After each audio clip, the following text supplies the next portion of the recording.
LIB का शुक्रिया कि आपने एक संजीदा मौजू पे बात करने का मौका दिया। नहीं तो नॉर्मली ये होता है कि हम इसने क्या कहा उसने क्या कहा तो हमसे बाइट्स लिया जाता है। 18,000 बच्चे एंट्री लेवल पे आते हैं, यानी पहली जमात में आते हैं, लेकिन 8वीं जमात के बाद क्योंकि निज़ाम नहीं है 650 बच्चे बचते हैं। भिवंडी में मिडिल क्लास नहीं है, अमीर है गरीब है, तो जो जिम्मेदारी हमारे अमीरों को या जिम्मेदारों को निभानी चाहिए वो थोड़ी कम है।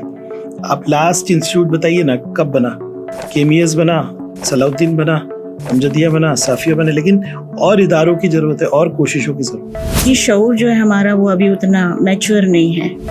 दूसरी चीज़ों में है ना, हाँ, तालीम में नहीं है। तालीम में नहीं है, लेकिन मुझे ऐसा लगता है कि अब पूरी सोसाइटी को मिलके काम करना पड़ेगा। सोसाइटी को क्या काम करना चाहिए वो नहीं समझ में आ रहा। आने वाले 6 महीने में तो कॉर्पोरेटर्स होंगे, तो आज ही भिवंडी की आवाम से, मेरी बहनों से, खासतौर से माओं से मैं कह रहा हूँ कि वोट देते वक्त देखना कि भाई पढ़े लिखा आदमी है कि नहीं, तालीम के लिए उसका एजेंडा क्या है, उसका बैकग्राउंड क्या है, क्या वो तालीम की अहमियत समझता है। 3 तरह की लीडरशिप होती है, एक पॉलिटिकल होती है, एक सोशल और रिलीजियस होती है।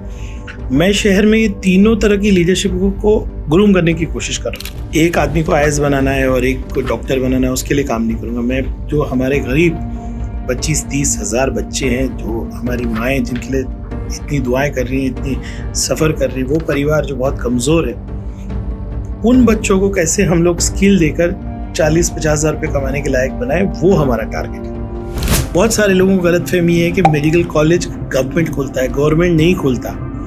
लास्ट मेरी उम्र 50 साल हो गई, गवर्नमेंट ने मेडिकल कॉलेजेस खोले नहीं। भिवंडी के खुद के लोग जब तक खड़े नहीं होंगे, बाहर के कितने लोग आएंगे? इस वक्त आपके ज़रिए मैं ये कहना चाहूँगा कि कॉर्पोरेटर बहुत सोच समझ के इलेक्ट कीजिएगा आप लोग। ये क्यों नोटा, हमारे यहाँ पे बहुत अच्छे लोग हैं, अच्छे लोगों को आप आगे करिए ना। आपने पॉलिटिक्स को इतना ख़राब कर दिया कि कोई अच्छा समाज का आदमी आना नहीं चाहता। सही। अंग्रेजी में कहावत है, you get the government you deserve. आपको वही लोग मुसल्लत किए जाते हैं जिनके लिए आप वोट देते हैं। पहले तो मैं नौजवानों से कहना चाहूँगा कि ये शहर आपका है। मैं उन लोगों से आज बात करना चाहता हूँ कि जो बाइक पे 30 ट्रिपल सीट घूमते हैं, या मैं उन मेरे रिक्शा वालों से बात करना चाहता हूँ, भाइयों से जो पार्किंग एकदम फ्रंट में करते हैं, या जो लोग कचरा फेंकते हैं, या जो अपने शहर को गंदा करते हैं। शहर आपका है। आप सरकार को गाली दे सकते हैं, कॉर्पोरेशन को दे सकते हैं, लेकिन कभी ना कभी बैठ के आपको सोचना पड़ेगा कि शहर के लिए मैं क्या करूँ। बिस्मिल्लाहिर्रहमानिर्रहीम। अस्सलामु अलैकुम रहमतुल्लाहि व बरकातुहू। आपके हल्के में ही आपका इस्तकबाल है रईस साहब, और आज हम बहुत ही अहम और संजीदा मौजू पर आपसे मुखातिब होने जा रहे हैं, और बहुत शुक्रिया कि आपने बहुत कीमती वक्त जो है अपना हमारे लिए मुख्तस किया है। तो मैं बराह रास्त मौजू पे आती हूँ कि मौजूदा तालीमी निज़ाम में आप सबसे बड़ा चैलेंज क्या समझते हैं?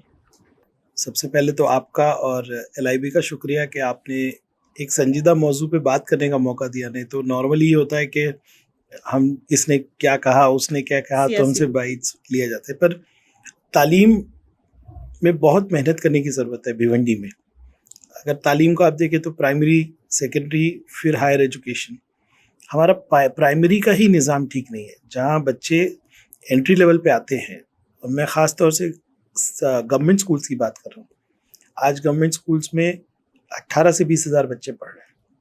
47 लगभग हमारी गवर्नमेंट की यानी कॉरपोरेशन की स्कूल्स हैं, अलग अलग लैंग्वेजेस में, हिंदी है, मराठी है, तेलुगु है, उर्दू है, और 18,000 बच्चे एंट्री लेवल पे आते हैं, यानी पहली जमात में आते हैं, लेकिन 8वीं जमात के बाद क्योंकि निज़ाम नहीं है 650 बच्चे बचते हैं। तो ये तो सर सीवियर ड्रॉप आउट है। सीवियर ड्रॉप आउट ऐसा तो मैंने देखा ही नहीं पूरे मुल्क में। जो डेटा है कि ये जो जिस तरह से ड्रॉप आउट है, यानी 8वीं जमात के बाद बच्चा कहाँ पढ़े, और ज़रा सा स्कूल को एक्सेस नहीं है, या दूर है, या अवेलेबल नहीं है, तो माँ बाप ड्रॉप आउट कर लेते हैं। इसमें सर चैलेंज आपको क्या है? चैलेंज मुझे लगता है पहले तो अहमियत समाज को जो तालीम की होनी चाहिए, स्पेशली भिवंडी में मिडिल क्लास नहीं है, अमीर है गरीब है, तो जो जिम्मेदारी हमारे अमीरों को या जिम्मेदारों को निभानी चाहिए वो थोड़ी कम है। आप लास्ट इंस्टीट्यूट बताइए ना, कब बना? KMES बना, सलाउद्दीन बना, अमजदिया बना, साफिया बने, लेकिन और इदारों की ज़रूरत है और कोशिशों की ज़रूरत है। सबसे बड़ा मुझे लगता है जो ब्लॉक कहिए तो ये है कि पूरे समाज को तालीम की अहमियत इतनी होना चाहिए कि गरीब का साथ अमीर ने देना चाहिए, अमीर समाजी शऊर जो है हमारा वो अभी उतना मैच्योर नहीं है। दूसरी चीज़ों में है ना, हाँ, तालीम में नहीं है। तालीम में नहीं है, तो ये निज़ाम होना चाहिए। इसके लिए आपकी कोशिशें पर्टिकुलर क्या है? नहीं, हमारे तो पूरे 5 साल को आप देखिए तो हमने तालीम तालीम तालीम पर ही बात की। इसमें अगर आप देखिए तो सरकारी स्कूलों की हालात को बेहतर बनना, 22-62 जैसी तालीम के लिए एक जगह बनाना। आज छोटे-छोटे बच्चे, जब मैं शांति नगर में जाता हूँ तो बोलते हैं हमको 22-62 में एडमिशन चाहिए। आज पहली बार ऐसा है कि सरकारी स्कूल में एडमिशन लेने के लिए मेरे दफ्तर में लाइन लगी रहती है। दूसरा कि सिर्फ 22-62 ही नहीं, 65 नंबर स्कूल हो, 56 नंबर। आज कल तो हमने मराठी स्कूल को बेहतर करने के लिए पैसे दिए। हमने भादवड़, कामतघर, टेमघर, वहाँ स्कूलों के निज़ाम को बेहतर किया। तो सबसे पहली बात थी इंफ्रास्ट्रक्चर। जब मैं पहली बार एमएलए बना तो मुझे स्कूल्स विजिट, सबसे पहले मैंने स्कूल्स विजिट की। स्कूल में पानी, टॉयलेट, छोटी छोटी चीज़ें नहीं थी। अब जैसे आप जाइए, सबसे रिमोट इलाका है रहमतपुरा, तो वहाँ का निज़ाम इतना ख़राब था, गेट नहीं, क्लासरूम नहीं, पंखे नहीं। तो छोटी छोटी चीज़ों से हमने शुरू किया। इंफ्रास्ट्रक्चर में 22-62 और डिजिटल क्लासरूम और अलग अलग जगह पे कमरे, टॉयलेट्स, कंप्यूटर रूम्स, ये पूरा इंफ्रास्ट्रक्चर बना। आज हमने 3,500 बच्चों के एडिशनल पढ़ने का निज़ाम किया। आज मेरे यहाँ पे 22-62 में 9-10 चालू हुआ, रहमतपुरा में 9-10 चालू हुआ, और मैं चाह रहा हूँ ड्रॉप आउट कम हो। दूसरा एक इजाफा हमने किया क्वालिटी ऑफ एजुकेशन में।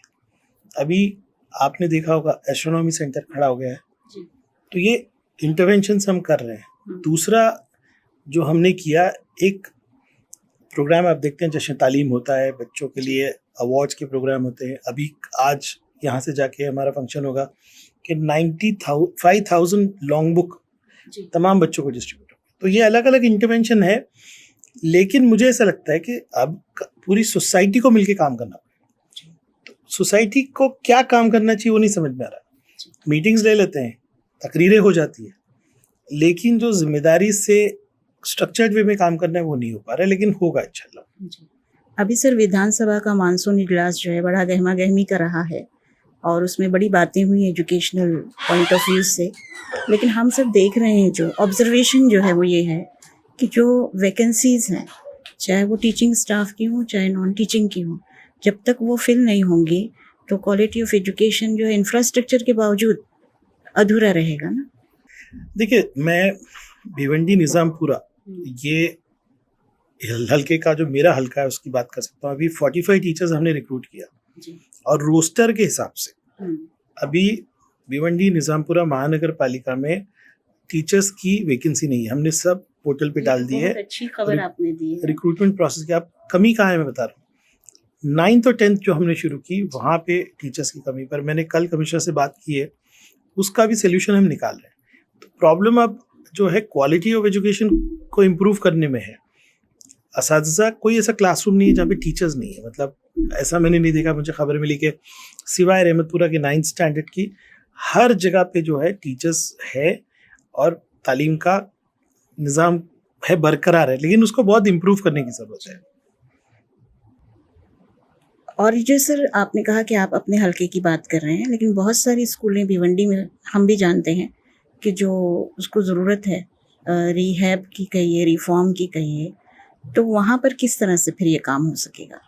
नहीं, देखिए, प्राइमरी एजुकेशन वैसे तो काउंसिल का काम है, मतलब जो कॉर्पोरेटर जीत के आते हैं। हमारा काम तो हायर एजुकेशन का है, मैं उस पर भी आऊँगा अभी। तो प्राइमरी एजुकेशन के लिए अब जो काउंसिल आए, मैं आपके ज़रिए LIV के इस पॉडकास्ट के ज़रिए पूरे भिवंडी की आवाम से अपील कर रहा हूँ कि जो कॉर्पोरेटर्स या जो भाई बहन हमारे जो चुनाव लड़ना चाहते हैं, पहले उनसे ये सवाल कीजिए कि आप तालीम के लिए क्या करोगे, या आपने तालीम के लिए क्या किया, आपकी तालीम की सोच क्या है, और कोशिश करें कि पढ़े लिखे लोगों को आप लाएं। तो जो आपका सवाल है कि भैया आप ये स्ट्रक्चर्ड वे में कैसे होगा, जब हमको एक अच्छी टीम मिलेगी कॉर्पोरेशन में, उनके ज़रिए हम क्वालिटी ऑफ एजुकेशन पे काम करेंगे। एक MLA 47 स्कूल्स और 25-30 हज़ार बच्चों को नहीं देख सकता। हम पॉलिसी बना सकते हैं। अभी देखिए गवर्नमेंट की सपोर्ट कितना सारा रहा। ये 5 साल में भिवंडी निज़ामपुरा कॉर्पोरेशन ने 3-4 करोड़ रुपए खर्चे किए होंगे एजुकेशन पे, और गवर्नमेंट ने हमारे ज़रिए सिर्फ ईस्ट के अंदर 30-35 करोड़ रुपए खर्चा किया। तो गवर्नमेंट तो बहुत कुछ कर रही है, लेकिन जो प्राइमरी रिस्पॉन्सिबिलिटी काउंसिल की है वो उसको निभाना चाहिए। आने वाले 6 महीने में तो कॉर्पोरेटर्स होंगे, तो आज ही भिवंडी की आवाम से, मेरी बहनों से, खासतौर से माओं से मैं कह रहा हूँ, ये वोट देते वक्त देखना कि भाई पढ़े लिखा आदमी है कि नहीं, तालीम के लिए उसका एजेंडा क्या है, उसका बैकग्राउंड क्या है, क्या वो तालीम की अहमियत समझता है। तो ये मेरी अपील आज ज़रूर रहेगी। और आपने जो कहा, एक अच्छी टीम, 3 तरह की लीडरशिप होती है, एक पॉलिटिकल होती है, एक सोशल और रिलीजियस होती है। मैं शहर में ये तीनों तरह की लीडरशिप को ग्रूम करने की कोशिश कर रहा हूँ। तो ये लीडरशिप जब पैदा होगी तो इंशाल्लाह ताला एक निज़ाम बनेगा और ये जो समाजी शूर है वो आएगा इंशाल्लाह। जी सर, ये वसाइल तो मुहैया कर दिए जाएंगे, जो भी रिसोर्सेज हैं, लेकिन हाल ही में अभी दो बातें आई हैं ये पिछले हफ्ते में ही हमारे सामने कि स्कॉलरशिप के रिज़ल्ट्स और परख की रिपोर्ट ये बता रही हैं कि हमारे सरकारी स्कूलों का मेयार तालीम जो है वैसा नहीं है जिसकी ज़रूरत है। और सर, स्कॉलरशिप की जो रिज़ल्ट हैं वो मेरे लिए ख़ुद भी थोड़े से फ़िक्र अंगेज़ हैं कि उर्दू मीडियम की नुमाइंदगी उसमें बहुत अच्छी तो नहीं ही रही है, और उसमें जो कुछ बच्चे अपना मकाम बना पाए हैं वो हैं जिनको उनके घर से कुछ सपोर्ट है। इसका मतलब ये है कि स्कूल का कोई ख़ास किरदार नहीं नज़र आता। तो इसमें सर एक चीज़ और मैं शामिल करूं, फिर आप उसका जवाब एक साथ दे दें कि क्या इसकी एक वजह ये भी है कि टीचर्स को सिर्फ पढ़ाना नहीं है, अभी जो एक इजाफी जिम्मेदारियां आ गई हैं उनकी वजह से भी वो कहीं ना कहीं हमारा क्वालिटी एजुकेशन जो है वो मुतासर हो रहा है। देखिए, आप जो कह रहे हैं कि टीचर्स को इलेक्शन का काम देना, बहुत सारे और भी काम देना, ये तो बहुत बड़ी पॉलिसी लेवल है। गवर्नमेंट क्या कहती है आपको मैं समझाता हूँ कि अगर हम आपको 65,000 या 70,000 दे रहे हैं तो आप 4-6 घंटा अपना पढ़ाइए। जो टीचर्स की माइंडसेट है कि हमको तो पगार तनख्वाह मिली है 5 घंटे की, तो हम एक्स्ट्रा काम क्यों करें। सरकार ये कहना चाह रही है कि हम अपने टीचर्स को 5th पे 6th पे कमीशन से सैलरी दे रहे हैं, हम बहुत अच्छी सैलरी दे रहे हैं, जो समाज में सैलरी का स्केल होता है उससे कई गुना ज़्यादा दे रहे हैं। मैं समझता हूँ कि टीचर्स का काम पढ़ाना है सिर्फ। अब ये सरकार की सोच है और सरकार की ज़रूरत भी है, सेंसस भी ज़रूरी है, इलेक्शन भी ज़रूरी है, और भी चीज़ें ज़रूरी है। तो यस, वो बर्डन कम होना चाहिए, इसका मैं ज़ाती तौर पर आप चाहता हूँ। लेकिन सरकार ये कहती है कि थोड़ा सा सोसाइटी को सपोर्ट कीजिए, सरकार को सपोर्ट कीजिए, 2 घंटा एक्स्ट्रा काम कीजिए।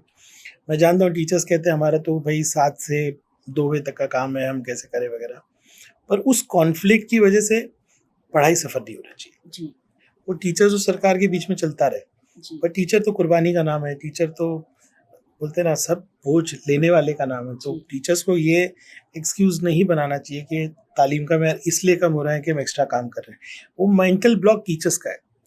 अगर मैं टीचर होता तो कहता नहीं, मैं ये सहूँगा लेकिन मेरी तालीम को मैं नहीं सफ़र होने दूंगा। एक बात। दूसरा, आपने कहा कि बच्चे जो है फर्स्ट स्टैंडर्ड, जैसे कल मैं गया था मराठी स्कूल में, तो बच्चे नहीं बोल पा रहे थे। तो इसको कहते हैं कि ये पूरे हिंदुस्तान में हो गया कि जो पब्लिक स्कूल में बच्चे पढ़ते हैं, जो सरकारी स्कूल में पढ़ते हैं, उनको रीड एंड राइट नहीं आता, उनको बेसिक मैथ्स नहीं आता। अब इसका सल्यूशन क्या है? एक बार ही हम सबका एतमाद अभी ले लेंगे, मेरा 2nd टर्म शुरू हुआ, अब हम आएंगे और कहेंगे कि आपकी क्लास का हम रैंकिंग करेंगे। रईस शेख यहाँ का टीचर है, 40 बच्चों को पढ़ा रहा है, वो बच्चों का क्या मेरिट है या वो कितने पढ़ पा रहे हैं उस पर आपकी रैंकिंग होगी। तो ये सिस्टम हम काउंसिल के थ्रू करेंगे। दूसरी बात, आपने कहा कि ब्रिज कोर्सेस अभी लाने पड़ेंगे। जैसे अभी कोविड में 2 साल पढ़ाई नहीं हुई तो हमने ब्रिज कोर्सेस लाए। मैं भिवंडी में चाह रहा हूँ कि नेक्स्ट ईयर ब्रिज कोर्सेस हम लाएं, लेकिन इसके लिए एक बड़ी टीम की जरूरत है। मैं बहुत सारा कोशिश करता हूँ कि भाई लोग आए। अभी एहतसाब को हमने बहुत वसी किया, आपको भी ज्वाइन करने के लिए कहा है और भी लोग को कह रहा हूँ।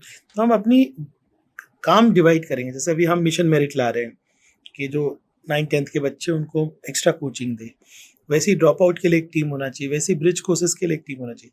समाज के अंदर ये प्रॉब्लम है कि सजेशन देने वाले लोग ज़्यादा हैं और साथ देने वाले लोग कम हैं। तो ये भिवंडी में मेरी शिकायत है सबसे कि आप मुझे आके मुझे फ़ोटो दे देंगे, अरे भाई देखो यहाँ पानी नहीं आ रहा है, अरे आप खुद भी उसमें शामिल हुई। और एक MLA से कितना 24 घंटे काम कर रहे हैं, अभी 24 के तो 28 घंटे तो होने वाले नहीं। तो ये एक बात है कि इन शोबों में काम करना है। आला तालीम के हवाले से सर ने आपने बात की, तो कोई skill university, vocational university level पर जैसे ट्रांसलेशंस होते हैं, ट्रांसलेशन बहुत ज़रूरी है, और इसके अलावा एक चीज़ इनोवेशन, तो इसमें सर आपकी प्लानिंग क्या है? मेरा कॉन्सेप्ट एकदम क्लियर है। अभी 5 साल में BA BCom ये सब कुछ आउटडेटेड होने वाले हैं। जी।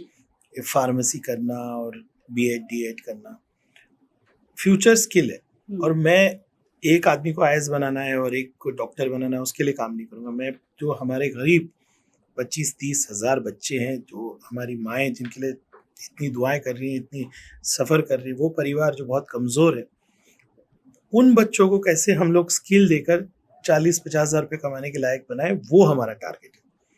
इसके लिए गवर्नमेंट की रतन टाटा इंस्टीट्यूट जो है, वो रतन टाटा इंस्टीट्यूट स्किल की ऑलरेडी है। कल भी मैं स्किल के एक्सपर्ट से बात कर रहा हूँ। हम लोग बड़े कॉलेज की तरफ न जाते हुए, मेडिकल में तो कितने 30 बच्चे बनेंगे, लेकिन इंशाल्लाह ताला इस साल में ही कहीं ना कहीं कोशिश कर रहा हूँ कि स्किल यूनिवर्सिटी हम कहीं चालू करें, स्किल कॉलेज चालू करें, यूनिवर्सिटी से एफिलिएट हो जाए। अब कोर्सेज क्या होना चाहिए, कैसे डिज़ाइन करना चाहिए, वो सब काम चालू है। मैं चाह रहा हूँ कि बच्चा 10th और 12th के बाद इमीडिएटली कुछ स्किल लेके काम करने लगे और अपनी पढ़ाई भी करे। जी। ITI जो हमारा है, हमारा प्रपोजल है कि उसको अभी 254 की इनटेक है उसको 1000 तक ला रहे हैं। जी। तो ये 2 प्रोजेक्ट मैंने हाथ में लिए। उसके बाद हम अंजुमन इस्लाम से बात कर रहे हैं कि आप मेडिकल कॉलेज खोलिए। बहुत सारे लोगों को गलतफहमी है कि मेडिकल कॉलेज गवर्नमेंट खोलता है, गवर्नमेंट नहीं खोलता। जी। लास्ट मेरी उम्र 50 साल हो गई, गवर्नमेंट ने मेडिकल कॉलेजेस खोले नहीं। एक मैं खोलने की कोशिश कर रहा हूँ बम्बई में, वो शताब्दी है, वो भी अभी गवर्नमेंट ने प्राइवेट को दे दिया। जी। ये गलतफहमी लोगों को दूर करना चाहिए कि सरकार गवर्नमेंट कॉलेजेस खोलता है, नहीं खोल रहा। सरकार ने पूरा प्राइवेटाइजेशन कर दिया है। सही।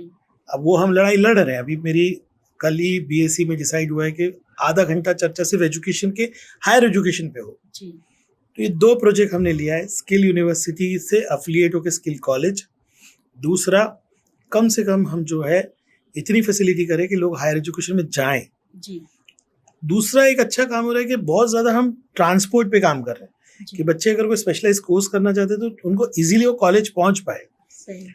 आज भी कल मैं MSRDC को चिल्ला रहा था कि ये रोड का काम जल्दी कीजिए, 100 बसेस हमारी आ रही है, मेट्रो के लिए हम भाग रहे हैं। तो ये तालीम से ही जुड़ा हुआ चीज़ है। सही। तो स्किल यूनिवर्सिटी की पूरी कोशिश मैं कर रहा हूँ। जी सर, हम चाहते हैं कि आप अपने उस सेंटर के बारे में भी आवाम को बताएं जो अभी स्पेस सेंटर कहें, आप जो भी कहें उसको। मैं 2 सेंटर्स के बारे में बात करना चाहूँगा। जो आपने बात किया वो एस्ट्रोनॉमी सेंटर है, आम जबान में, कि जो लोग साइंस सीखना चाहते हैं, जिनको रोबोटिक्स समझना है, जिसको स्पेस में जो लोग जाते हैं। आप देखते हैं कि हिंदुस्तानी एक है जो स्पेस में अभी गया है, तो स्पेस में कैसे जाते हैं, सितारे क्या होते हैं, प्लैनेट क्या होता है, वो नेहरू साइंस सेंटर में बचपन में हम लोग देखते थे। पर हर बच्चा भिवंडी का नेहरू साइंस सेंटर नहीं जा पाता। तो उसके लिए एक छोटा सा नेहरू साइंस सेंटर हमने औचित्यपाड़ा में बनाया है, तामीर होके पूरा तैयार है। बस एक टीम की ज़रूरत है। आप भी विजिट किए, आप लोगों ने भी कुछ कोशिश की उसमें। तो कोशिश ये है कि कैसे भी करके वो ऑपरेशनल हो जाए। मैं वही कहता हूँ, कमी टीम की आती है कि कैसे उसको, मैं हर चीज़ नहीं कर पाऊंगा, तो टीम चाहिए उसके लिए। एक वो, और दूसरा एक कामयाब स्टडी सेंटर जो है अंसारी प्लेग्राउंड में चल रहा है। बच्चियों के लिए, बच्चों के लिए अलग अलग स्टडी सेंटर है पूरा। एक वक्त पे करीब 40 बच्चे पढ़ सकते हैं, एक वक्त पे 40 बच्चियाँ पढ़ सकती है, और एक वहाँ पे एक लेक्चर रूम भी है। तो वहाँ पे भी बच्चे पढ़ के नीट और इंजीनियरिंग के लिए तैयारी कर रहे हैं। ऐसे इंफ्रास्ट्रक्चर बनाने की हम पूरी कोशिश कर रहे हैं। जी। अब सर, जैसे आपने पहले कहा कि हम स्किल यूनिवर्सिटी या स्किल कॉलेज के ज़रिए हम बच्चों को रोज़गार से जोड़ें और कम वक्त में वो किसी काबिल बन जाएं, और जो वालिदैन की एक बड़ी फ़िक्र होती है वो उसको दूर करें। लेकिन सर, हम ये भी देख रहे हैं कि जो माइनॉरिटीज़ के कुछ इश्यूज़ हैं तालीम के हवाले से, वो जो हैं बहुत जैसे पीछे डाल दिए गए। जैसे सर पोस्ट मैट्रिक और प्री मैट्रिक स्कॉलरशिप, ये जो बच्चे हमारे पास आते हैं उनके लिए बहुत हेल्पफुल थी। इसके साथ साथ सर जो मौलाना आज़ाद लोन है, एजुकेशनल लोन, उसका प्रोसीजर ईज़ी बनाने की ज़रूरत है, क्योंकि हम बेचते भी हैं पर उनकी जो डिमांड्स हैं उसको बच्चे फुलफ़िल नहीं कर पाते हैं, तो उसका फ़ायदा नहीं पहुंच रहा है। तीसरी चीज़ जो देख रही हूँ सर, मैं 2-3 बातें एक साथ पूछना चाहती हूँ कि कुछ बच्चों के हेल्थ इश्यूज़ हो जाते हैं। जैसे हमारे पास 12वीं में एक बच्चा था और ऑल ऑफ सडन सर वो ल्यूकेमिया से सफ़र हुआ। तो वो बच्चे, और स्पेशली सर जो मुझे बहुत, मतलब मेरा दुख है समझ लीजिए अब एज ए टीचर, क्योंकि हम मुसलसल देख रही हूँ कि जब ये फिल्में आती हैं ना सर, तारे ज़मीन पर और सितारे ज़मीन पर, ये कई 100 करोड़ का बिजनेस तो करती हैं, पर वो जो स्पेशल चाइल्ड की जो नीड है गवर्नमेंट का उसमें वो रोल है नहीं। और स्पेशली मुझे शिकायत है सिविल हॉस्पिटल से सर।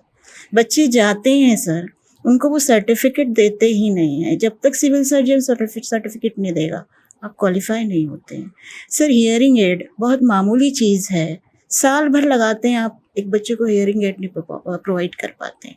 तो इन चीज़ों के सर क्या सोल्यूशन हो सकते हैं? देखिए, 2 चीज़ें आपने पूछी। पहले मैं स्पेशल चाइल्ड जी। पे बताऊँ, क्योंकि मेरे घर में स्पेशल चाइल्ड है। जी मैं वक्त बेवक्त अब मतलब एक पीरियड में हम कैंप खुद करा रहे हैं। जी हम अभी क्रॉनिक बच्चों पे काम कर रहे हैं कि जो चल ही नहीं सकते, जो जी हिल ही नहीं सकते, जो टॉयलेट नहीं जा सकते। 27 सर्जरीज, जिनकी एक सर्जरी की लागत 3-3.5 लाख रुपए जुपिटर हॉस्पिटल में बच्चों के लिए हो रही है। बहुत अच्छी बात। अभी खिदमत ट्रस्ट ने आज पहली बार कुछ 67,000 रुपीज़ बच्चों की थेरेपीज के लिए दिया। जी तो स्पेशल नीड का निज़ाम अभी थोड़ा थोड़ा बन रहा है। हम्म आईजीएम में आपको इम्प्रूवमेंट कब दिखेगा? आईजीएम 98 बेड का है विद 7 डॉक्टर्स। हम्म अब आईजीएम का जो अप्रूवल हमने लाया है, जिसका काम अभी चालू है, आईजीएम 200 बेड का हो जाएगा। और आईजीएम में अब 98 पुराने स्टाफ और 268 कुछ नए स्टाफ, 300-400 स्टाफ हो जाएंगे। तो आईजीएम को 2 साल में पूरा ट्रांसफॉर्मेशन आप देखेंगे। लेकिन उससे बड़ा काम ये हुआ कि आईजीएम के बाजू में एक कॉम्प्लेक्स जैसा हमने बनाया, उसके बाजू में मदर एंड चाइल्ड केयर, माँ और जचकी के लिए एक अस्पताल बन रहा है, वो भी 200 बेड का है। बहुत अच्छी बात। और वहाँ भी 400-500 स्टाफ आ रहा है। तो कुल मिला के अब सिविल हॉस्पिटल हमारे यहाँ चालू हो रहा है। ओके अभी मैंने कल ही डिमांड की है कि आईजीएम अस्पताल में 200 बेड और बाजू में 200 बेड, 400 बेड हमारे हो गए। अब 400 बेड की वजह से इसको सिविल हॉस्पिटल का स्टेटस दे दीजिए। सही। ये मांग मैंने सरकार से की और मुझे पता है रूल्स ही ऐसे हैं कि इतने बेड हो जाए तो सिविल हॉस्पिटल का दर्जा आपको देना है। जी अब जब ये इंफ्रास्ट्रक्चर आएगा तब जाके हम स्पेशल नीड के लिए कुछ कर पाएंगे। जी स्पेशल नीड के लिए बम्बई में जो मैं जहाँ नगर सेवक था वहीं एक अस्पताल है जहाँ पे आज हमारे पास 5,600 बच्चे हैं। जी तो ये तब होगा। अब पॉइंट ये आता है कि आप कह रहे हैं जो बच्चे अभी तालीम ले रहे हैं और उनको क्या दिक्कतें आती है। जैसे जी। आपने कहा कि आईजीएम में सर्टिफिकेट नहीं देते। एक ऑर्थोपेडिक हमने अभी यहाँ शुरू किया है जो यहाँ पे सर्टिफिकेट्स दे रहा है। लेकिन मैं कुछ तो नॉन गवर्नमेंट ऑर्गेनाइजेशंस को आना चाहिए। हाँ सर, मैं थोड़ा सा यहाँ एक बात और ऐड कर दूँ कि जैसे अभी बहुत से लोग होंगे, लेकिन मेरी जो नॉलेज है उसमें कि आमिर खान की पानी फाउंडेशन है जो पानी पे काम करते हैं। सलमान खान का जो है वो बीइंग ह्यूमन जो है कैंसर्स पे काम करता है। सर अब्रॉड में सर बहुत से मतलब हमारे जो फुटबॉल प्लेयर्स हैं, बेसबॉल प्लेयर्स हैं, उनकी ये फील्ड में बहुत चैरिटी है। तो ऐसे कोई चीज़ हमारे इधर क्यों नहीं हो सकती? देखिए, एहतसाब ऑलरेडी जिम्मेदारी क्या ले रहा है। हमारे यहाँ आंचल एक स्कीम चल रही है खवातीनों के लिए, जबकि जिनकी कमज़ोर रहती है उनको हम सपोर्ट करते हैं, प्रोटीन देते हैं, दवाएं देते हैं, सोनोग्राफी कराते हैं। आज 300 मेरी बहनों को सपोर्ट आंचल से हो रहा है। अब हम स्टडी सेंटर की जिम्मेदारी ले रहे हैं, अब हम एस्ट्रोनॉमी की जिम्मेदारी ले रहे हैं। सर। मैं आ रहा हूँ उस पर। अब यहाँ से ही कोई एनजीओ खड़ी होना चाहिए। मेरा रोल एक सपोर्ट और मेंटोर का है। तो मैं आज इस पॉडकास्ट के जरिए सभी से अपील करूंगा कि जो लोग सोशल फील्ड में काम करना चाहते हैं वो प्लीज़ हमसे कनेक्ट हो, ताकि हम इनके ग्रुप्स बना लें। जिसको स्पेशल नीड में काम करना है, जिसको यहाँ काम करना है, मैं उसको स्ट्रक्चर करने की कोशिश कर रहा हूँ। ये है कि बहुत सारे ऐसे एनजीओ है, उम्मीद है मेरे साथ बम्बई में काम कर रहे हैं जी। उम्मीद बम्बई में काम कर रही है। उमर अज्जब के अंदर 3 फेलो उनके, लेकिन उम्मीद भिवंडी में नहीं करना चाहती क्योंकि यहाँ पर ट्रांसपोर्ट का प्रॉब्लम है और यहाँ पर वैसे बच्चे नहीं मिलते। अभी एक एनजीओ आई है ऑस्कर फाउंडेशन, जो मेरे साथ उमर अज्जब में, जिसने 30 लाख रुपए का टर्फ बना के दिया बच्चों के फुटबॉल के लिए। अब वो 22-62 की बच्चों के लिए आ रहे हैं। तो it is taking time. Brand Bhiwandi अभी बिल्ड हो रहा है। अभी लोगों के अभी खिदमत काम कर रहा है मेरे साथ, ऑस्कर फाउंडेशन मेरे साथ काम कर रहा है। आपके यहाँ पे मेरे जितने बम्बई के रोटरी क्लब है, आपको पता भी नहीं कितने स्कूल्स में उन्होंने किसी ने मेरे साथ जो बाइक चलाने वाला ग्रुप है, एक दिन उन लोग आए और एक मराठी स्कूल को पूरा पेंट करके 3 लाख रुपए का उन्होंने दे दिया। कई एनजीओज ने छोटे छोटे कंप्यूटर टेबल कहीं दे दिया, कहीं कुछ दे दिया। काम कर रहे हैं लोग, लेकिन ये बहुत बड़ी रिक्वायरमेंट है। हम वो अप्रोच नहीं बना पा रहे हैं। भिवंडी के खुद के लोग जब तक खड़े नहीं होंगे, बाहर के कितने लोग आएंगे? बेस तो यही रहेगा ना। आज भिवंडी के नौजवान पढ़े लिखे हैं, बहुत एजुकेटेड है, उनको एनजीओज बनाना चाहिए, उनको लोगों को लाना चाहिए। अच्छा आप बताइए ना, भिवंडी की तंजीमों के नाम हम गिनते हैं, है ना? कि कितने लोग सोशल काम कर पा रहे हैं। बहुत कम। तो कुछ समाज में से अब लोग उठेंगे। अभी इस वक्त आपके जरिए मैं ये कहना चाहूंगा कि कॉर्पोरेटर बहुत सोच समझ के इलेक्ट कीजिएगा आप लोग। हमको नोटा की मुहिम क्यों नहीं चलाई जाए? क्यों नोटा, हमारे यहाँ पे बहुत अच्छे लोग हैं। अच्छा। अच्छे लोगों को आप आगे करिए ना। आपने पॉलिटिक्स को इतना खराब कर दिया कि कोई अच्छा समाज का आदमी आना नहीं चाहता। बहुत सही। 80% सोशल वर्क देखना, उसमें 20% पॉलिटिशियन। सही है। देखिए, अंग्रेजी में कहावत है, you get the government you deserve. आपको वही लोग मुसल्लत किए जाते हैं जिनके लिए आप वोट देते हैं। सही है। उसके बाद शिकायत नहीं कर सकता आदमी, और ये नहीं बोल सकते कि मेरे बाजू वाले ने दिया। अरे भाई, बेशक लोग देते हैं। सही। तो समाज को साफ करने की जरूरत है। उसके बाद एजुकेशन, सब चीजें लाइन पे। जी, लेकिन मैं सर एक दो तीन बातें ज़रूर आपसे जानना चाहती हूँ। आपके ज़रिए लोगों तक पहुँचेंगी वो, कि सर हमारे यहाँ जो पुरानी कुछ स्कूलें जो हम खुद देखते हैं, उनके बहुत बड़े ग्राउंड हैं सर। आज स्कूलों को ग्राउंड नहीं है। तो उन ग्राउंड को, एक फ़िल्म आई थी रियल बेस्ड स्टोरी पे, फुटबॉल टीम बनी थी वो, जो स्लम के बच्चे थे। तो हमारे यहाँ पर इतने बड़े बड़े ग्राउंड जो हैं बिल्कुल बेकार हैं। तो उसको हम डेवलप क्यों नहीं कर सकते? क्योंकि ये जो हमारे पास बड़ा क्राउड है सर, वो किसी स्पोर्ट कॉम्प्लेक्स में जाके फीस दे के नहीं खेल सकता, लेकिन हो सकता है उसमें से भी एथलीट्स जाएं, और नहीं भी जाएं तो स्पोर्ट्स भी। अंसारी प्लेग्राउंड बन गया, अभी हमारा एक और टर्फ बन रहा है, बच्चों के लिए बन रहा है जी। अम्पाड़ा के अंदर बन रहा है। तो छोटी फैसिलिटीज मैं कर रहा हूँ जी। लेकिन मैं एमएलए का काम कॉर्पोरेशन की जिम्मेदारी को रिप्लेस नहीं कर सकता। नहीं सर, हम ये जानना चाहते हैं कि फिर इसको चैनलाइज कैसे किया जाए। देखो, धीरे धीरे सब होगा। जैसे आज अवेयरनेस बहुत बढ़ गई है। आज के पहले में जब 19 में आया था, लोग अपनी दर्द भी नहीं बताते थे। सही। लोग उम्मीद छोड़ चुके थे कि बोल के कोई फायदा नहीं। अभी देखिए कितना अवेयरनेस है। मतलब मुझे ताजुब था, भिवंडी में लोग ट्विटर पे कनेक्टेड नहीं थे। जब मैं ट्विटर पे था तो बहुत सारे लोगों को ट्विटर इंट्रोड्यूस हुआ। आप सोशल मीडिया कितना, मुझे आप देखिए मेरे ईमेल में यंगस्टर्स किड्स, इतनी अच्छी लैंग्वेज में ईमेल लगता है, ऐसा लगता है मुझे वो सिटीजन यूनाइटेड स्टेट्स का सिटीजन है। क्रिस्प, पॉइंट वाइज जो अवेयरनेस आ रहा है। मैं खाली ये कह रहा हूँ कि अच्छे लोगों का एसोसिएशन होना चाहिए। बुरे लोग आप पर मुसल्लत तब होते हैं जब अच्छे लोग पीछे बैठते हैं। Don't tolerate. ये जितने लोग हैं जो समाज में गंदगी फैलाते हैं, उनको टॉलरेट मत कीजिए। आप लोग आगे आइए और एक अच्छा समाज बनाइए। जी सर, एक चीज़ और भी हम जो आजकल देख रहे हैं बहुत ज़्यादा, सोशल मीडिया की वजह से जब कुछ खबरें जाती हैं तो कुछ लोग नहीं जागते हैं, ज़रा सा ये बताते हैं कि हम जागे, और वो एक दौरा होता है और उसके बाद कुछ भी नहीं होता है। देखिए, फॉलोअप सबसे बुनियादी चीज़ है, और मैं जितना काम करता हूँ फॉलोअप उसके लिए सबसे ज़्यादा ज़रूरी होता है। तो टीम होनी चाहिए, पॉलिटिशियंस की टीम होनी चाहिए, टीचर्स की टीम होना चाहिए। आप थोड़े से मैं आपको एग्जाम्पल दिखाऊँ। मैं मदनपुरे में नगर सेवक था, आज भी मदनपुरे में मैं एक्टिव रहता हूँ। आप सिर्फ आवाज़ लगा लीजिए, आपको 100 लोग ऐसे मिल जाएंगे जो समाज में एकदम कनेक्टेड है। कोई एक मोहल्ला संभाला हुआ है, किसी ने जिम्मेदारी मस्जिद की ली हुई है। कल परसों में नहीं था, लेकिन मेरे यहाँ पे 80 या 100 उलमाओं ने हायर एजुकेशन लिया। हम खाली फीस भर रहे हैं, वो शोबे में कोई काम कर रहा है। एवरी डे आज आईजीएम में बम्बई से 100 लोगों का खाना आता है पेशेंट्स के लिए, तो वो लोग काम करते हैं। तो हमारे में से ही अच्छे लोग निकलेंगे। खाली डिबेट करना, कमेंट करना, उससे नहीं होगा। मैं हैंड्स बहुत चाहिए, हाथ चाहिए काम करने के लिए। सर एक दूसरा एक बहुत अहम मसला जो है हमारे यहाँ, इलेक्ट्रिसिटी, और जो एडेड स्कूलें हैं या दवाखाने होंगे, ये जिस तरह की जो भी जगह हैं, उनके लिए वो इलेक्ट्रिक बिल पे करना बहुत मुश्किल भी है।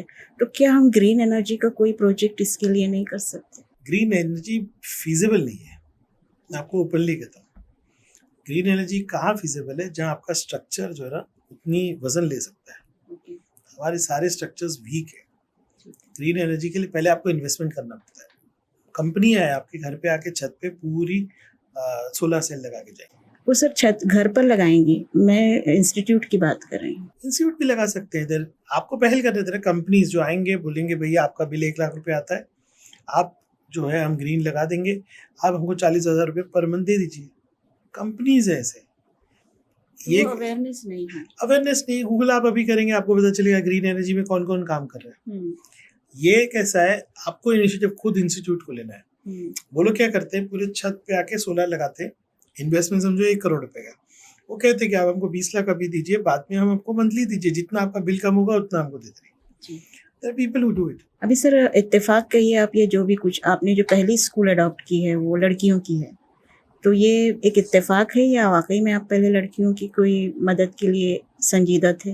मैं तो बिलीव करता हूँ ये चीज़ कि बच्चियों को खुद मुख्तार करना बहुत ज़रूरी है। और ये समाज का फेलियर है जब रईस शेख के ऑफिस में एक खातून आती है 4 बच्चों को लेके कि मेरे हस्बैंड ने मुझे छोड़ दिया, जी, और फिर उसके पास कोई चारा नहीं रहता है उसके बच्चों को पालने का। सही, मैं तो मेरी बच्ची को काम है, आज भी बुशरा को कहता हूँ कि तुमने पहले फाइनेंशियल इंडिपेंडेंस देखना है सही, कि कल कोई तुम्हारे पे मुसीबत आई तो यू आर इंडिपेंडेंट। सही, ठीक है। और लोग है ना अलग एक बताते हैं कि आपको पर्दे में रहना है, पर्दे में रहना है, आपको इस्लाम के सारे शराइत पूरे करना है, लेकिन उसके साथ साथ ये भी देखना है कि आप कितने इंडिपेंडेंट हो, आप अपनी फैमिली को कैसे सपोर्ट करोगे। 90% फैमिलीज में आज दोनों हस्बैंड वाइफ कंट्रीब्यूट कर रहे हैं, कमा रहे हैं। देखो कुछ अमीरों को हटा दो ना, गरीब के घर में मेरी बहन या तो मोतीपुर होती है या कोई ना कोई काम करती है, इसीलिए हम हर साल वुमेन्स अचीवमेंट अवार्ड करते हैं, जी, हर साल करते हैं जी, कि उन हमारी खवातीन बहनें जो कुछ करना चाहती है उनको मौका मिलना चाहिए। कौन सा घर आज एक सैलरी पे चल रहा है? अरे अमीरों को छोड़ दीजिए, अमीर कितने हैं? सही, हाँ, जो गरीब है, जिनको फीस भरना है, जिनको काम करना है, ये सब हमारी कितने घरों की शादियां बच्चियों की होती हैं मोतीबिरों के। सही, तो आई थिंक कि बच्चियों को खुद मुख्तार करना तालीम के बेसिस पे। और मेरी बच्ची पैदा हुई तो मेरे अब्बा ने एक ही बात की कि रईस, एक लड़का पैदा होता है तो वो खुद की वो तालीम, मतलब उसकी फैमिली उसको तालीम देती है। एक माँ को, एक बच्ची को आपने तालीम दी तो पूरे मोहल्ले को तालीम देती है। सही, तो तासीर है। और बहुत ज़रूरी है कि बच्चियों को इंडिपेंडेंट किया जाए। 22-62 इत्तेफाक भी था, इंटेंशन भी था। जी, मुझे जब पता चला कि गर्ल्स स्कूल है, मेरे साथ जावेद अंसारी करके एक मेरे साथी है, उन्होंने मुझे बताया कि एक स्कूल है वो बंद हो चुकी है और वो बच्चों को कहीं 70 नंबर स्कूल में भेजा गया, और बच्चियां जो जाती है रास्ते से सब कारखाने, बहुत बुरे हालात हैं। और मैं शुक्रिया करूंगा जावेद का कि उस स्कूल को हमने पहले 3.5 करोड़, फिर 3.5 करोड़, फिर 2 करोड़, फिर 70 लाख, ऐसा करके कैसे वैसे करके वो स्कूल बना, और आज महाराष्ट्र की प्राइड है वो स्कूल। बेशक। एक से बहुत बड़ा हमारा जो संजीदा और छुपता हुआ मसला है वो है एडिक्शन। इसके लिए क्या किया जाना चाहिए? अवेयरनेस तो सर होते हैं प्रोग्राम गाहे बगाहे, पर ये मसला बढ़ता जा रहा है। देखिए, जितना सोशल टेंशन बढ़ेगा, जी, एडिक्शन को राइट पर्सपेक्टिव में देखिए आप, आदमी क्यों ड्रग्स लेता है? जहनी परेशानी की वजह से। सही, जब उसके उम्मीदें उसको पूरी नहीं होती, या तो उसको घर में वो रिस्पेक्ट नहीं मिलती, डिप्रेशन है, डिप्रेशन, तो वो जैसे जैसे सोशल टेंशन कम होगा, जैसे जैसे तालीम बढ़ेगी, जैसे जैसे साफ सफाई बढ़ेगी, जैसे जैसे करियर ऑप्शंस बढ़ेंगे, तो ये एडिक्शन कम होगा। लेकिन फिल वक्त उस पर जो तवज्जो देने के लिए सरकार भी बहुत सीरियस है, हम लोग भी बहुत सीरियस है, पुलिस भी बहुत सीरियस है। और मैं जानता हूँ कि लोअर लेवल पे करप्शन बहुत है, हम लोग ऊपर से बहुत बातें कर लेते हैं, ऐसा हो गया वैसा हो गया, हमने कमेटी बना ली, लेकिन इसके समाज में उतर के काम करना है। मैं ये असेंबली सेशन के बाद एक एक मोहल्ला लेने वाला हूँ और 4-4 चीज़ों पे काम, ड्रग एडिक्शन, चाइल्ड अब्यूज़, साफ सफाई, सिविक सेंस, इस पर अभी एक मुहिम हम शुरू करने वाले हैं। मैं खुद करने वाला हूँ। मैं हफ्ते में 1 दिन आऊँगा, तो एक मोहल्ले में 1 दिन ज़रूर जाऊँगा, और उस दिन बोलूँगा आज पानी गटर की बात नहीं होगी, आज बात होगी माशरे की, आज बात होगी तालीम की, आज बात होगी साफ सफाई की। हमारे मोहल्ले में कौन बच्चा है जो ड्रग्स को एक्सपोज हुआ है, उसको कैसे करना। उस दिन सिविल इश्यूज नहीं सुनूंगा मैं बोलूँगा नहीं, आज मेरे को नहीं बोलना, वो ठीक है, वो करेंगे। जी, समाज को सुधारने की ज़रूरत है, बहुत गंदगी। अभी मैं आपको बहुत परेशान हूँ, मैं आज आपके पॉडकास्ट में मैं बोल रहा हूँ, मुझे बोलना भी चाहिए कि नहीं पता नहीं। बच्चे बहुत मिसिंग हो रहे हैं, हाँ, है ना। अब मैं तह में जा रहा हूँ तो 14 साल के बच्चे, 13 साल के बच्चे बहुत गलत, ट्रैफिकिंग, नहीं, मर्जी से जा रहे हैं। ओह, ये तो बहुत अलग बात है। हाँ, आपको मैं केसेस नहीं बता सकता बाद जी, में वो जी, कहाँ जी, मिल रहे हैं जी, और क्या हो रहा है। तो अब कहीं ना कहीं मैं आपके जरिए हमारे उलमा इकराम, समाज सेवक, सबसे कहना चाहूँगा, माशरे पे काम कीजिए। सही, मुसलमानों का इलाका कैसा होना चाहिए उस पर काम कीजिए। और बहुत ज़रूरी है कि नीचे लेवल पे जाकर हमको काम करना पड़ेगा, ये बहुत ज़रूरी है। अभी से जो बातें आप कर रहे हैं और इससे पहले हमने ड्रॉप आउट की बात की है, तो रिटायर्ड टीचर्स को आप कोई मैसेज देना चाहेंगे? नहीं, उन्होंने तो पूरा समाज बनाया है, स्पेशली जैसे आप, जैसे अभी वक्त है उनके पास। नहीं, रिटायर्ड टीचर्स का सपोर्ट बहुत ज़रूरी है। उनकी लोग सुनते हैं, उनके चेहरे में वो अल्लाह ने तासीर दी है कि स्टूडेंट देखते ही आज भी घबराता है या कम से कम लिहाज करता है। तो सारी चीज़ों को एक्टिवेट करना पड़ेगा हमको। रिटायर्ड टीचर्स हो, रिटायर्ड गवर्नमेंट ऑफिसर्स हो, हमको हर चीज़ को, मीडिया को यूज़ करना जो पड़ेगा। ह्यूमन रिसोर्स है। बिल्कुल, बिल्कुल। मैं ऑल राउंड जो है काम करने के लिए उतरने वाला हूँ, क्योंकि अभी मुझे लगता है कि ठीक है, लोगों को भरोसा है कि डेवलपमेंट रईस कर लेंगे, अब समाज में काम करने की ज़रूरत है। नहीं, भरोसा तो काफ़ी लोगों को आप पर है अल्हम्दुलिल्लाह। और इस असेंबली विधानसभा के जो सेशन में जितनी भी बातें आपने कही हैं वो लोगों तक पहुंची हैं और वो बहुत होपफुल हैं। इससे पहले कि हम कंक्लूड करें, सर कोई पैगाम आप हमारे शहरियों को उम्मीद अफ़ज़ा देना चाहें? पहले तो मैं नौजवानों से कहना चाहूँगा कि ये शहर आपका है। मैं उन लोगों से आज बात करना चाहता हूँ कि जो बाइक पे 30 ट्रिपल सीट घूमते हैं, या मैं उन मेरे रिक्शा वालों से बात करना चाहता हूँ, भाइयों से जो पार्किंग एकदम फ्रंट में करते हैं, या जो लोग कचरा फेंकते हैं, या जो अपने शहर को गंदा करते हैं। शहर आपका है। आप सरकार को गाली दे सकते हैं, कॉरपोरेशन को दे सकते हैं, लेकिन कभी ना कभी बैठ के आपको सोचना पड़ेगा कि शहर के लिए मैं क्या करूँ। भिवंडी बहुत आगे जाएगा, भिवंडी में बहुत स्कोप है और हमारी ज़िंदगी अब बहुत बेहतर होने वाली है। लेकिन हर शख्स को कुछ ना कुछ कंट्रीब्यूट करना पड़ेगा। हर शख्स को सोचना पड़ेगा मेरी जिम्मेदारी क्या है। और सबसे बड़ा स्टेज अभी आके खड़ा होगा कि वो है कॉरपोरेशन का इलेक्शन। क्या हमारा चुनाव फिर से पैसे के बलबूते पे होगा? क्या हम इसलिए वोट देंगे कि ये मेरे कम्युनिटी से है या ये मेरे समाज से है? अगर आप भिवंडी के लिए वोट देंगे ना, तो आप इन चीज़ों को भूल जाएंगे। मेरी बहनों से खास तौर से बोलूँगा, बदलाव तो औरतें ही लाएंगी। इस बार सोचना कि जिसको आप वोट देने वाले हो वो आपकी स्कूल चलाने वाला है, वो आपका अस्पताल या डिस्पेंसरी चलाने वाला है, वो आपकी सड़कें साफ रखने वाला है। बिल्कुल इसलिए वोट मत दीजिएगा कि आपके दरवाजे को आके पैसे दे रहा है। मैं चाहता हूं कि समाज में ये सबसे पहले बदलाव आए। और मैं ख़ास तौर से जो समझदार लोग हैं, हमारे रिटायर्ड टीचर्स हो, रिटायर्ड डॉक्टर्स हो, मेडिकल प्रोफेशनल हो, प्रोफेसर्स हो, भिवंडी में बहुत काबिल लोग रहते हैं। ये शहर आप हाथ में लीजिए। सियासतदान बहुत ज़्यादा पॉजिटिव नहीं कर पाते हैं। मैं हमेशा बोलता हूँ, यहाँ पर ऐसा है, पॉलिटिशियन पब्लिक को डराता है, पॉलिटिशियन पब्लिक से डरना चाहिए। ये निज़ाम लाना है और तालीम के लिए रईस शेख ही नहीं, पूरे शहर को खड़ा होना चाहिए।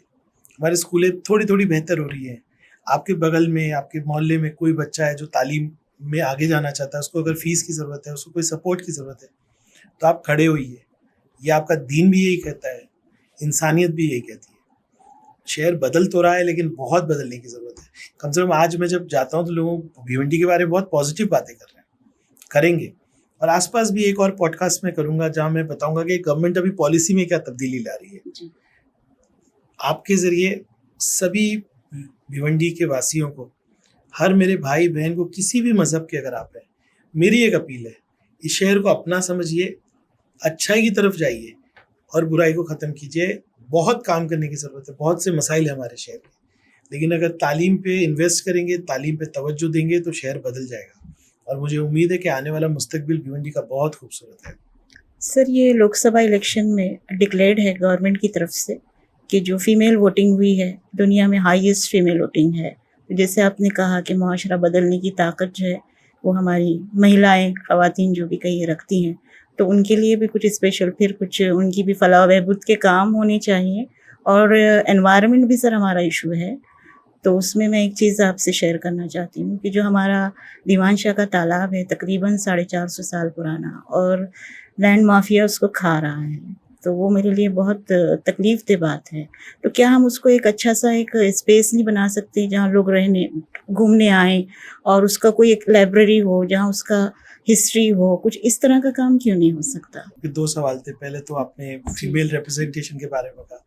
अल्हम्दुलिल्लाह डिलिमिटेशन होगा, नई सीटें बनेगी और 33% वुमेन रिजर्वेशन आएगा। सुन तो कब से रहे हैं। नहीं आएगा, और अभी तो है ना 50% रिजर्वेशन कॉर्पोरेशन में तो है। लेकिन समाज क्या करता है, मैं मेरी भाभी को लड़ाऊंगा, मेरी बीवी को लड़ाऊंगा, मेरी बहन को लड़ाऊंगा, मेरी बूढ़ी माँ को लड़ाऊंगा। सही। तो ये समाज का रिफ्लेक्शन है। आप क्यों एक्सेप्ट करते हैं चीज़ें? आइए आगे कि मुझे चुनाव लड़ना है, लड़िए। 50% ऐसी महिलाएं जो एक्टिव है, समाज में काम करना चाहती है, उनको इलेक्शन लड़ना चाहिए और समाज को उनको सपोर्ट करना चाहिए। पता ही ना क्या हुआ, 50% रिजर्वेशन में इस कॉर्पोरेशन में कितनी ऐसी महिलाएं, मेरी बहनें गई जो खुद महिलाओं के लिए कुछ करना चाहती है। आप गवर्नमेंट को मत ब्लेम कीजिए, ये समाज का फेलियर है जी और आगे जाके हो सकता है भिवंडी ईस्ट का नेक्स्ट एमएलए कोई लेडी हो, जी क्योंकि 33% रिजर्वेशन आएगा, 33% नेक्स्ट एमएलए और एमपी तो वुमेन होंगी ही होंगी। लेकिन सर एक बात मेरे इस वक्त जहन में आई जब आप ये कह रहे हैं कि एक इलाका है, मैं नाम नहीं लेना चाहती, वहाँ का एमपी आदिवासी है। एमपी आदिवासी है यानी वहाँ पर वो रीजन है, लेकिन उन्होंने अपने 3rd टर्म तक कुछ नहीं किया है। देखिए, आप पब्लिक को ही ब्लेम कर सकते हैं ना, आपने तीसरी बार उनको ही वोट दिया ना, तो फिर आप ये समझ में नहीं आता। नहीं, समझ में आता है ना कि आप मतलब पब्लिक को अवेयरनेस चाहिए, वो लोग किन बुनियाद पे वोट दे रहे हैं वो इम्पोर्टेंट है ना। जी सिस्टम गलत नहीं है, जी आप सिस्टम को मत ब्लेम कीजिए। आदिवासी को रिजर्वेशन इसलिए दिया गया, अवेयरनेस की जरूरत है। एग्जैक्टली अवेयरनेस की जरूरत है। और अभी वराल देवी तालाब का फाइनल स्टेज पे 54 करोड़ का प्रपोजल है, फाइनल स्टेज दोनों पे। ही कहना चाह रही थी मैं। एक अब वहां पर कोई और आमदार है तो मैं उनके लिए नहीं कह सकता, वो उनकी जिम्मेदारी है और मेरे ख्याल से वो करेंगे अगर लोग उनके पास जाएंगे तो। लेकिन वराल देवी तालाब ये साल में उसका रिजुविनेशन जिसको कहते हैं वो शुरू होगा। जी मैं सर कंक्लूड करूंगी एक और रिक्वेस्ट के साथ कि स्कॉलरशिप्स हमारे बच्चों के लिए एक बहुत जरूरी सरकार चीज़ से है। उम्मीद रखना बंद कर दीजिए। अच्छा, मैं सर पढ़ के देख चुका हूँ। तो सर ये जो मार्टी का निफाज होना था वो भी तो नहीं उस हुआ? पे मैं कह सकता हूँ 3 चीज़ों पे, जैसे उर्दू एकेडमी बंद हो रही थी वो रोक दिया गया, मार्टी और माइनॉरिटी कमीशन ये 2 सब्जेक्ट है। माइनॉरिटी कमीशन इसलिए, ये पिछली सरकार से हमने लड़के सम्मानीय अजीत पवार साहब से गुजारिश करके इसका हमने फॉर्मेशन किया है। माइनॉरिटी का जो कमिश्नर है जो औरंगाबाद में होगा, जो सारी स्कीम्स देखेगा, उसका रिक्रूटमेंट अभी काफ़ी फास्ट चल रहा है। मार्टी का भी जो अभी हमने लक्ष्यवेधी लगाई थी, असेंबली में आवाज़ उठाई थी तो मिनिस्टर ने मीटिंग ली, मिनिस्टर साहब ने 2 महीने मांगे हैं मार्टी और जो माइनॉरिटी कमिश्नरेट को सिस्टम को एग्जीक्यूट करने के लिए। जी मेरी बहुत बारीक नज़र है, बहुत फॉलोअप है और मुझे उम्मीद है कि आने वाले दिनों में ये दोनों प्रोजेक्ट जल्द से क्योंकि जल्द। जैसे पॉलिसी की आपने बात की, तो जब तक कमेटी नहीं होगी तो कोई पॉलिसी पे अमल नहीं हो सकता। आपको अप्रिशिएट करना पड़ेगा एक बात को कि 70 साल में अलग अलग पार्टियों की सरकार रही। जी मैं तो अपोजिशन से हूँ, बीजेपी और महायुति की पॉलिसीज़ को कभी ना एंडोर्स कर सकता हूँ ना मैं उनको कभी सपोर्ट कर सकता हूँ, लेकिन इन्होंने 2 अच्छे काम किए। सत्तार साहब थे, हमारी ACS कुंदन मैडम थी और अजीत पवार साहब, इन लोगों ने मिलके कमिश्नरेट का GR तो निकला, ओके मार्टी का GR तो GR निकला। अब तो हम तो चिल्ला चिल्ला के थक गए थे, कांग्रेस की जी। सरकार थी, नहीं हुआ। ये दोनों निकले और अब सरकार स्लो है, सुस्त है, उसको जगाने का काम हमारा है। मुसलसल इस इशू पे फॉलोअप चल रहा है, फाइलें एकदम लास्ट स्टेज तक पहुंची है। कोई भी रिक्रूटमेंट जो सरकार में 1 साल लगता ही है, चाहे वो खुद मराठाओं का क्यों ना हो। सही है। हम लोग लेस देन 1 ईयर में करने जा रहे हैं। जी इतना फॉलोअप करें, इतना भागम दौड़ी कर रहे जी हैं, ये दोनों निफाज आएंगे और काम चालू होगा। फ्यूचर बेहतर है इंशाल्लाह। इंशाल्लाह। लड़के प्यार से हर तरीके से कोशिश कर रहे हैं कि कैसे भी ये चीज़ें। जी अभी सर अपने हाल ही में जैसे कहा कि मनप्पा शाड़ा जो है उसको भी ऐड दी गई है, तो अभी कोई और स्कूल आपकी नज़र में है जो बहुत, मेरे ख्याल से 7-8 स्कूल्स के लिए फंड आया हुआ है। मैं अपने फंड का मेजॉरिटी पोर्शन स्कूल्स को देता हूँ। बहुत अच्छा एक दूसरे तरीके से हम 3 स्कूल पे फोकस कर रहे हैं। एक फातिमा नगर में बड़ी स्कूल हम लोग बनाने जा रहे हैं एक अलग पॉलिसी के तहत, फिर एक हम तेलुगु स्कूल ले रहे हैं, एक मराठी स्कूल ले रहे हैं, ताकि अलग अलग स्कूलों की 22-62 फॉर्मेट पे काम हो। जी सर इसमें एक चीज़ मैं ऐड करना चाहती हूँ, अगर मुमकिन हो तो जैसे अभी ये काम चल रहे हैं और आप विजनरी हैं माशाल्लाह से, देख रहे हैं चीज़ों को, तो इनमें सर ज़रा सा जो हम अपग्रेड कुछ लेवल करें, जैसे स्पेशल नीड के बच्चों के लिए कुछ हो, कुछ इस तरह की एक एक्स्ट्रा फैसिलिटी सर, जैसे मिड डे मील भी है तो उस पे भी सर ज़रा सा बात मिड डे करनी मील अभी अच्छा आ रहा है, मैंने जब से अक्षय पात्र कर रहा है। जी नहीं, सब जगह की बात है ना सर, जैसे आप विधानसभा में बात करते हैं। मिड डे मील में देखिए गवर्नमेंट क्या चाहती है कि सेल्फ हेल्प ग्रुप्स चले जाए, लेकिन किसी की हिम्मत नहीं होती क्योंकि खवातीन ही काम करती हैं। अक्षय पात्रा जहाँ जहाँ कर रहा है अच्छा काम कर रहा है। सर जो अमाउंट दिया जाता है मिड डे मील का, देखिए अक्षय पात्रा क्या करता है, 3 रुपया सरकार देती है, हाँ 3 रुपया खुद से खर्चा करता है, इसलिए मैंने सरकार भी अक्षय, बढ़ा सकती है। देखिए सरकार का कैसा है, बजट का कंस्ट्रेंट रहता है। सरकार लाडली बहना भी करेगी, ये भी करेगी। आपको अगर लाडली बहना से पैसा मिल रहा है तो मिड डे मील नहीं मिलेगा। अच्छा, तो अगर आप किस चीज पे वोट कर रहे हो, मिड डे मील पे जिस दिन आप वोट करने लगेंगे आपको बिरयानी मिलेगी जी। क्योंकि सर ये जो हमारा ऑब्जर्वेशन है, BMI होता है बच्चों का। नहीं, मैं अगेन उस पर कह रहा हूँ कि जहाँ पे NGO सामने आ रहे हैं, क्योंकि CSR फंड मिल रहा है मिड डे मील के लिए, सब जगह नहीं है ना सर। नहीं सर 75% जो बच्चे हैं हमारे स्कूलों में, मेरे क्षेत्र में तो अक्षय पात्र है अभी। नहीं आपके क्षेत्र की बात नहीं है सर, अभी हमारी स्कूलें जहाँ आती हैं वो आपका नहीं, हल्का जिला नहीं परिषद है। में ना, आपका मेरे ख्याल से पढ़का के लिए आप कह रहे हैं। हाँ नहीं, केमीएस पूरा मैंने जितना देखा है ना सर, हमारे जो बच्चे हैं 75% बच्चे। क्यों ये जिम्मेदारी ले रहा है? अक्षय पात्र को कांटेक्ट कीजिए, अब उनका सेंट्रल किचन है। सर उनकी हाइट और वेट उनकी एज के हिसाब से नहीं है। कोई NGO ही कर पाएगा। सरकार क्या कह रही है, इसमें पैसे आ रहे हैं, NGO दे रही है। अक्षय पात्र मेरी स्कूल में खिचड़ी के अंदर सींग डाल देते हैं, किसी दिन सोया डालते हैं, किसी दिन पनीर डालते हैं, बच्चे खा रहे हैं और अच्छे खा रहे हैं। केमीएस को चाहिए कि अक्षय पात्र से बात करें कि आप हमारे यहाँ कीजिए, मोर विलिंगली वो लोग करेंगे। देखिए कुछ तो सोसाइटी रिस्पॉन्सिबिलिटी लेना चाहिए, मतलब आप कम्युनिटी जो सपोर्ट है वो, और सरकार जो दे रही है पैसा ना, वो उसका कंस्ट्रेन है। और मिड डे मील का पैसा गवर्नमेंट ऑफ इंडिया से आता है। हाँ तो सेंट्रल गवर्नमेंट ऑफ इंडिया से कि आप, मैं मेंबर ऑफ पार्लियामेंट से रिक्वेस्ट करूंगा कि वो इसको उठाए। होना ये चाहिए कि अर्बन एरिया में 6 रुपया होना चाहिए और रूरल में 3 रुपया चलेगा। अर्बन में चीजें एक्सपेंसिव है और जहाँ पे जिस तरह का कॉस्टिंग है, जैसे महाराष्ट्र में 3 रुपया कम है, मे भी मध्य प्रदेश में या कहीं पे जहाँ कॉस्टिंग कम है वहाँ ज्यादा ठीक है। वो मेंबर ऑफ पार्लियामेंट्स को बोलना चाहिए, आप मुझे एक चिट्ठी दीजिए, मैं महाराष्ट्र के सारे MPs को लिख दूँ। मैं सर एक बात फिर से दोहराना चाहूंगी कि जो बहुत सीवियर बीमार बच्चे होते हैं उनके लिए कुछ स्कीम्स। अभी देखिए एक स्कीम के लिए हम लड़ रहे हैं और सरकार ने मान लिया। मंडे आप देखेंगे इंशाल्लाह ताला सरकार अनाउंस करेगी कि जितने ऑर्फन बच्चे हैं उनके लिए सरकार ने अनाउंस किया था कि हम उनको रिजर्वेशन देंगे और उनको हम उनकी फीस भरेंगे। नहीं हो रहा था, करेक्टिव पॉलिसी आ रही है। आप कह रहे सिवियरली जो बीमार बच्चे हैं उनको हम लोग प्रपोज करेंगे महिला बाल कल्याण। प्रपोज ही करने की बात है। आप बोलेंगे मैं महिला बाल कल्याण में तो बहुत अच्छी मिनिस्टर है दीदी तत्कर, हमारी बहन है, हम जरूर बोलेंगे। क्योंकि सर बहुत मजबूर हो जाते हैं वो बच्चे और उनका पूरा फ्यूचर जो है सर वो डार्क हो जाता है। ये कभी कैप्चर नहीं हुआ है। अगर आप कोई प्रपोजल देंगे तो, क्योंकि इसको डिफाइन करना पड़ेगा कौन सा। अभी मेरे पास तो खुद ही एक बच्चा है सर, डिफाइन करना पड़ेगा जी। वरना क्या होगा कि मुझे सर्दी है और मैं फीस माफ करने चले जाऊँ। नहीं ऐसा So, इसके लिए क्या होता है, एक्सपर्ट कमेटी बिठानी पड़ती है, उसको डिफाइन करना पड़ता है कि इन बीमारियों पे जो लोग हैं इतना परसेंटेज होगा, उसको स्पेसिफाई किया जाएगा। आप जितना स्पेसिफिक प्रपोजल देंगे उतना स्पेसिफिक काम होगा। जी सर, मैं यकीनन आपने एक बहुत अच्छी गुफ्तगू आज हमसे की है और मुद्दे तो जारी रहेंगे, तो गुफ्तगू भी जारी रहेगी। लेकिन मैं समझती कि बहुत सारी बातें आज आपके ज़रिए शहरियों तक उम्मीद अफजा पहुँची हैं, तो हम आपको मुबारकबाद देते हैं और अनेक ख्वाहिशात हैं मज़ीद आपके कामों में खैर और बरकत के लिए। और एक मेरा पसंदीदा मिसरा है जो हम लोग ख़ुद को मोटिवेट करने के लिए हमेशा कहते हैं कि पेवस्ता रहे शजर से उम्मीदें बाहर रख।